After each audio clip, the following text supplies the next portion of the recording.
Hello dear student, welcome to Rankers Sai classes. Ranker Sai classes में हम नया टॉपिक जो डिस्कस कर रहे थे, स्वतंत्रता के पश्चात भारत का एकीकरण एवं पुनर्गठन, उससे रिलेटेड हम आज एमसीक्यू सॉल्व करेंगे। तो चलिए स्टार्ट करते हैं। भारत और चीन के बीच पूर्वोत्तर सीमा रेखा को मैकमोहन रेखा कहते हैं। 1 नवंबर 1954 को भारत के साथ फ्रांसीसी कब्जे वाले जिन क्षेत्रों का विलय हुआ था, उनमें चंद्रनगर क्षेत्र शामिल नहीं था। भूदान नेता विनोबा भावे ने भूदान आंदोलन का सूत्रपात तेलंगाना से किया था। भारतीय स्वाधीनता के तुरंत बाद शुरू किए गए भूमि सुधारों में शामिल थे जमींदारी उन्मूलन, काश्तकारी सुधार और भूमि हदबंदी अधिनियम।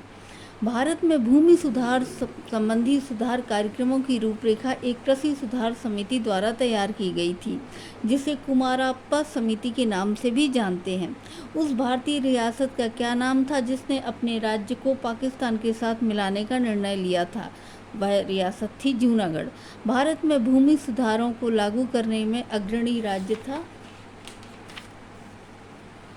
उत्तर प्रदेश।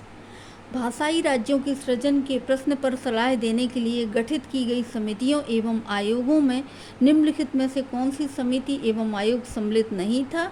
न्यायमूर्ति बाचू आयोग ये नहीं थे सम्मिलित, जबकि दर समिति, जेबीपी समिति व राज्य पुनर्गठन आयोग ये सभी समितियां आयोग थे भाषाई राज्यों के सृजन के प्रश्न पर सलाह देने के लिए।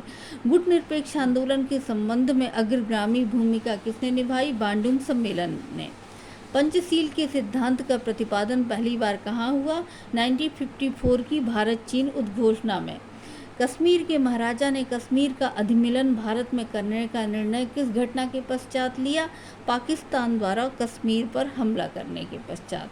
प्रथम आम चुनाव के दौरान नेहरू का महानतम योगदान किस रूप में रहा? लोकतंत्र के शिक्षक के रूप में। भारतीय राष्ट्रीय कांग्रेस ने अपने किस अधिवेशन में समाजवादी पद्धति का लक्ष्य पारित किया? आवड़ी अधिवेशन 1955।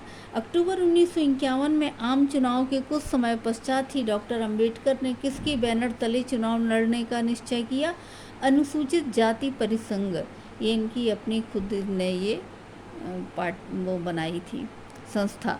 स्वाधीनता के बाद भारत को किस सर्वाधिक कठिन आर्थिक संकट का सामना करना पड़ा? खाद्यान्न संकट का। 13 दिसंबर 1946 को संविधान सभा में जवाहरलाल नेहरू द्वारा प्रस्तुत किए गए उद्देश्यपरक संकल्प का वर्णन के.एम. मुंशी ने किस रूप में किया था?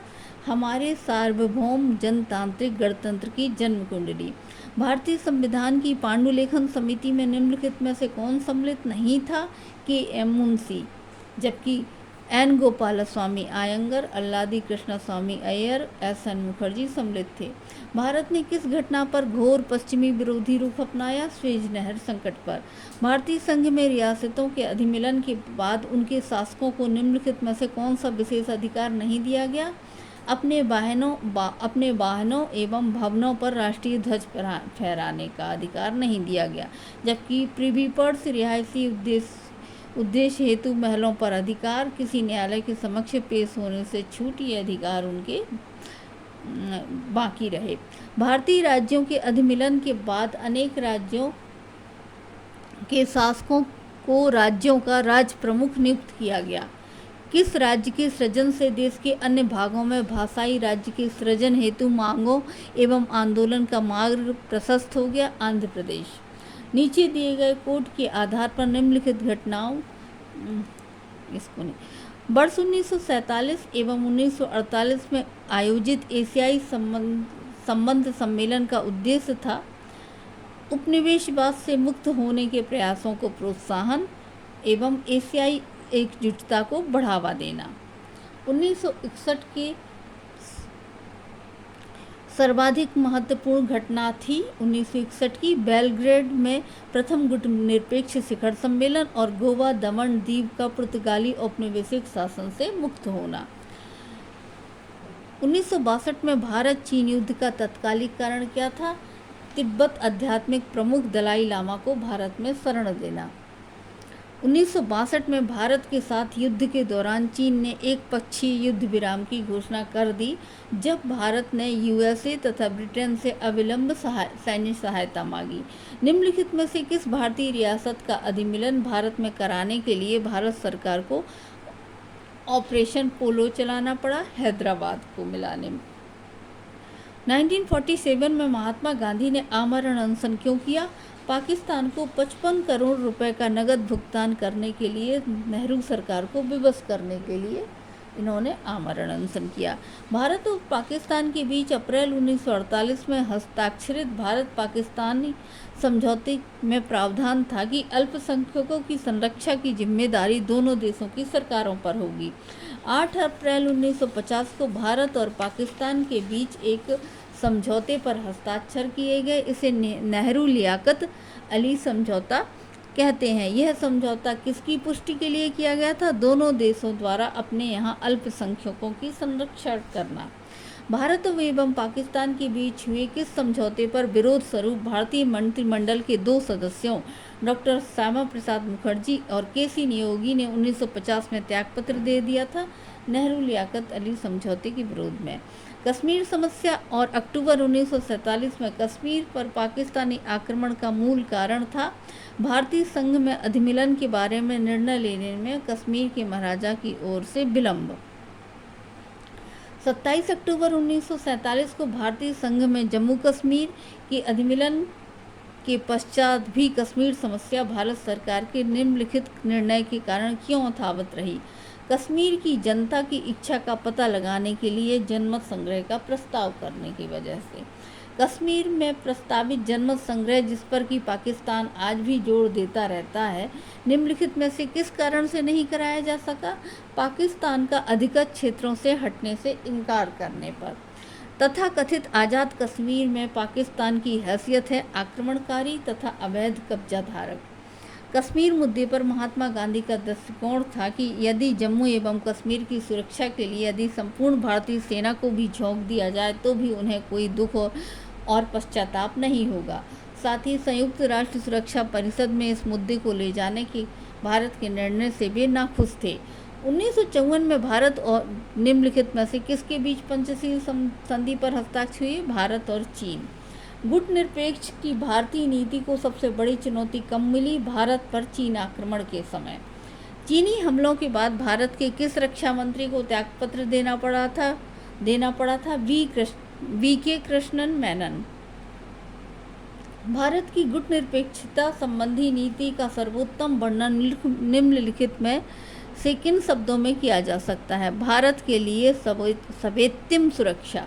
नेहरू के अनुसार लोकतंत्र का प्रमुख लक्ष्य है व्यक्तिगत स्वतंत्रता, आर्थिक एवं सामाजिक समानता, जनता की सार्वभौमिकता।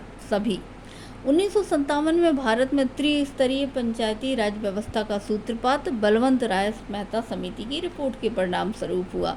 1950-60 के दशक को सर्वाधिक खतरनाक दशक की संज्ञा इसलिए दी गई है कि भाषाई राज्यों की मांग करने वाले असंख्य आंदोलनों का खड़े हो जाना। संविधान सभा ने वर्तमान भारतीय संविधान को कब अंगीकार किया?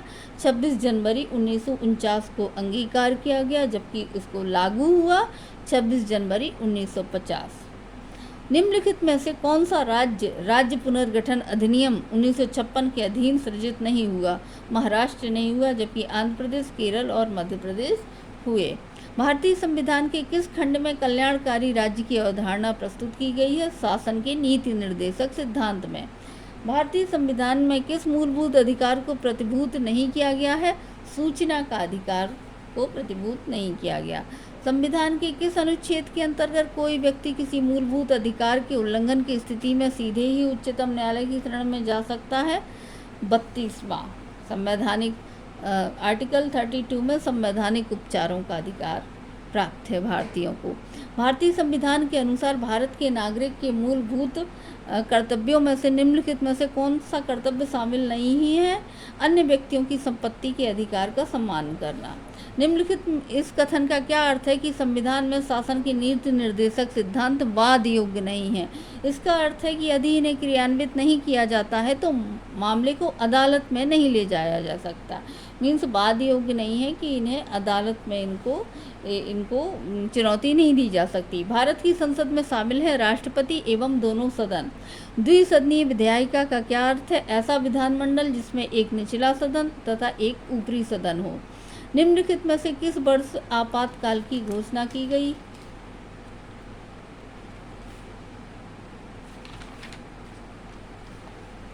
1962 में। सामुदायिक विकास कार्यक्रम की शुरुआत 1952 में हुई। सर्वप्रथम पंचायती राज व्यवस्था राजस्थान में लागू हुई। योजना आयोग एक सलाहकारी निकाय है। योजना आयोग के विकास के लिए उत्तरदायी देश के सर्वोच्च राष्ट्रीय विकास परिषद की स्थापना 1952 में की गई। व्यापक पैमाने पर औद्योगिकीकरण द्वितीय पंचवर्षीय योजना में हुआ। औद्योगिक नीति संकल्प 1948 में उद्योगों को 4 श्रेणियों में बांटा गया। इनमें प्रथम श्रेणी में 3 उद्योग शामिल थे जिनमें राज्य को एकाधिकार दिया गया था। ऐसा इसलिए किया गया था कि सुरक्षा कारणों से निजी क्षेत्र को इन उद्योगों में काम करने की अनुमति नहीं दी जा सकती। औद्योगिक नीति संकल्प 1956 के उद्देश्यों में निम्नलिखित में से कौन सा उद्देश्य शामिल नहीं था? रक्षा सामग्री के उत्पादन में देश को आत्मनिर्भर बनाना है। निम्नलिखित में से किसके सह अस्तित्व को मिश्रित अर्थव्यवस्था कहते हैं? सार्वजनिक क्षेत्र एवं निजी क्षेत्र। इंपीरियल बैंक ऑफ इंडिया का क्या नाम दिया गया?